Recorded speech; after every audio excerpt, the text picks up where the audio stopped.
guys, welcome to my channel. Welcome to another episode of I Wonder, and in this episode I am going to talk about cyber security threats and cyber security attacks. So without wasting any more time, let's start.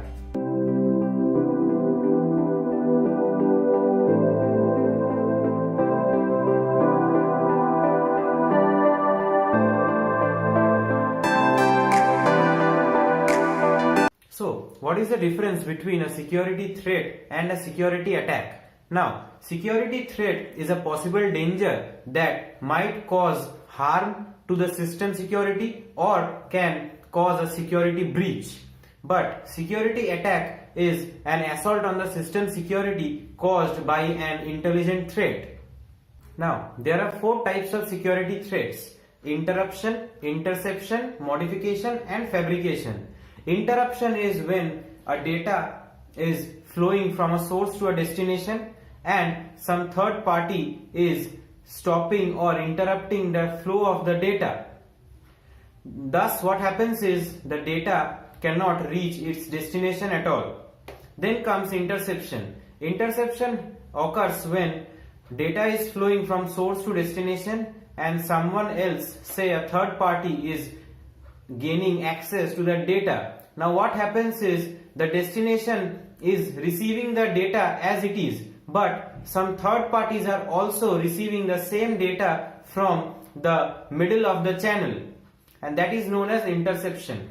Then comes modification. In modification, what happens is data is flowing from source to destination. Some third party is receiving the data from the middle of the channel, modifying some parts of that data and then retransmitting it to the destination.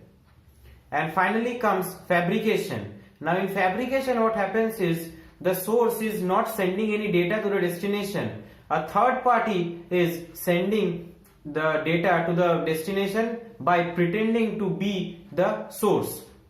Now let's talk about the types of security attacks. There are two types of security attacks: active attacks and passive attacks. So now let's talk about what is active attack and what is passive attack. Now active attacks are the attacks in which the attacker tries to modify the information or create false message.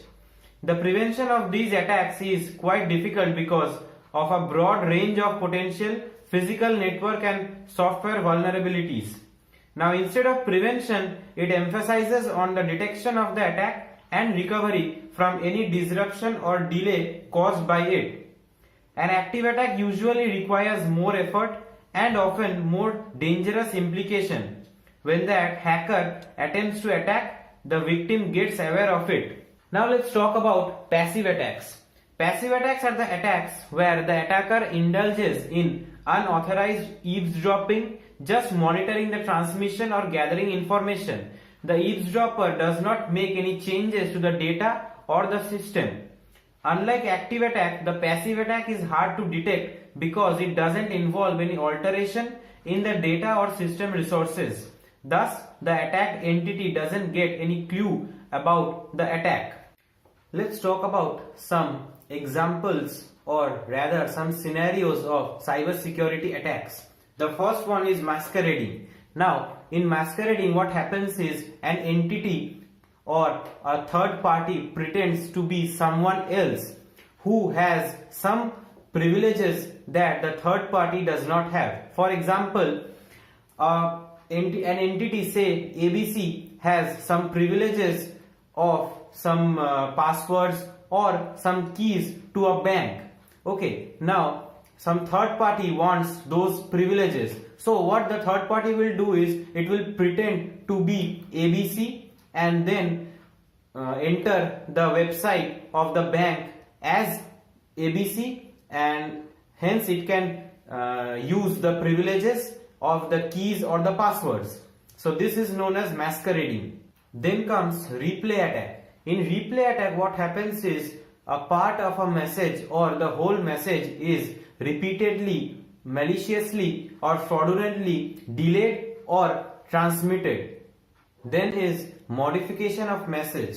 Now a part of a message or the whole message is modified in order to produce an unauthorized effect.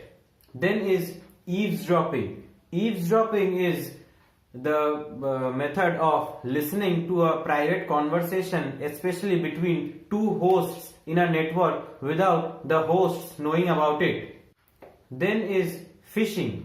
Now, in phishing, what happens is the hacker designs a fake website which looks almost same as the legitimate website.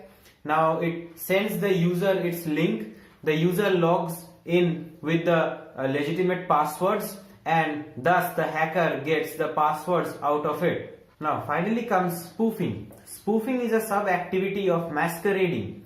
There can be 4 types of spoofing: email spoofing, IP address spoofing, MAC address spoofing, and biometric spoofing.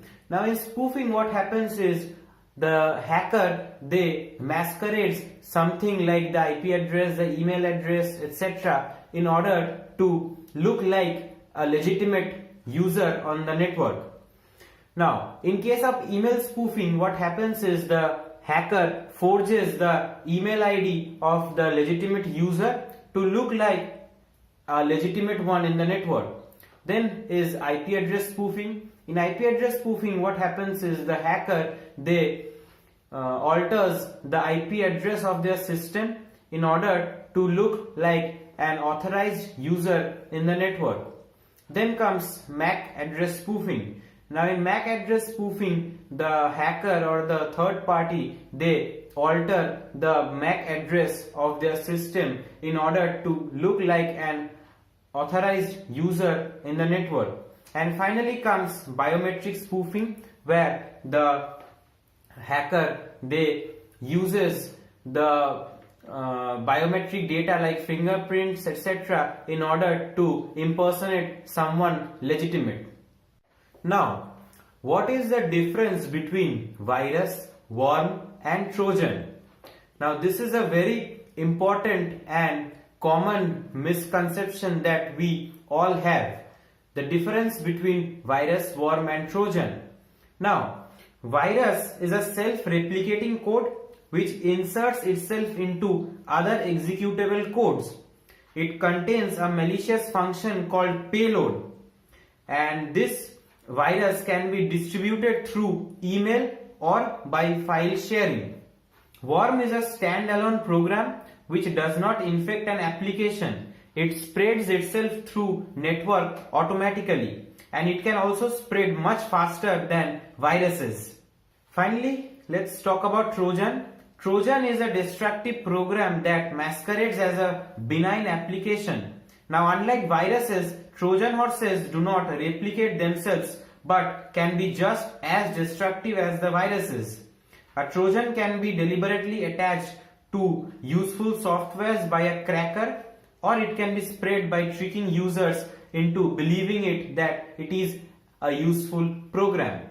So that was all for this video. Thank you guys for watching it. Like it if you liked it, share it among your friends, and don't forget to subscribe to my YouTube channel if you haven't yet. Press the bell icon to get notified whenever I upload any new video. Thank you.